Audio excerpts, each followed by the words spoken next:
Okay, we're in lesson 2.4, chapter 2, lesson 4. We're talking about importing files now.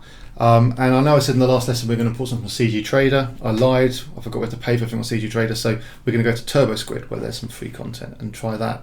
Before we do though, let's have a look at this this error message we've got. So when I imported in the standard assets, it brought in an error message, and it's referring to a script called simpleactivatormenu.cs, and it gives us here the location of that object. It's giving us an error code and telling us what's wrong with it. It's saying that something's been removed, so there's something in that script that's wrong. And I did say at the beginning of this training tutorial that we wouldn't be doing scripts, and I'm holding to that. There is a professional way of fixing this, which is to load up the script. You double click on it, which I found here. That's the location it said. That's the object. You can just search for it in the search bar. Simple activator menu. If I double click on that, it will load it up in Visual Studio. We could then go in and find the exact bit of text which is causing the trouble and delete it, or change it or fix it, whatever needs to be done. But we're not going to do that because the point of this course is to try to get you going as quickly as possible.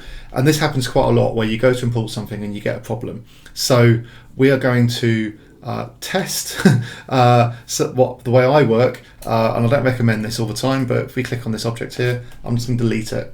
Because that's the point that's causing problems, and I don't know what this is doing, this script. I don't think we need it. We just want some 3D assets. We don't need all these scripts. So if I click delete, this will do either one or two things. It will either clear the message or it will create 20 new problems to fix. So let's see what happens. So it's compiling, reloading the scripts.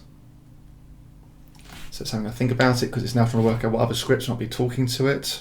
There's a good chance something is. I'm going to have to fix that too. Reserializing the assets because now it's found everything that's related and checking it. Right, now going to console, and it's given me 6 warnings, but the error message has gone. So if I now just clear that, it's gone. Now it's really good to stay on top of this. I'll tell you why. It's because if I ever want to click the play button, it won't let you do it if you've got a red error message there. All serious compile messages have to be fixed before you can use it. Now sometimes scripts are just out of date. All that's happened there is that the version of Unity we're using has moved beyond the one that the package was written for, and the script now can't access something that's changed names in Unity. It happens all the time, and if you Google any of the problems, somebody probably has an answer somewhere on the internet, but we're not going to be doing that in detail now. So let's have a quick look at TurboSquid, which is a 3D modeling purchasing program. You can log in, create your own accounts. I've done a very simple search for chair. I changed the pricing here to free, and you kind of get what you pay for.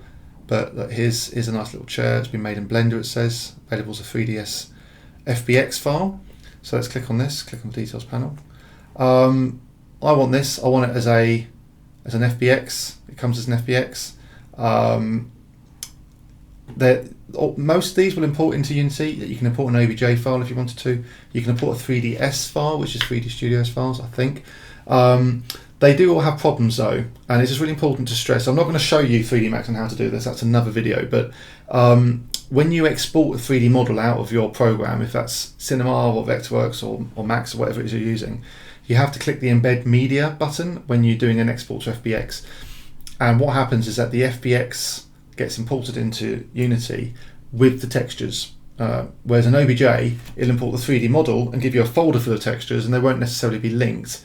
So I like FBXs as a way of importing and exporting 3D models. So I'm going to click download. Is it going to ask me to log in, or is it just going to let me do it? It's going to ask me to log in, so I'm going to log in. I'll get rid of that. That's happened. Oh no. Okay, let's tell you what. Let me pause and I'll come back to this.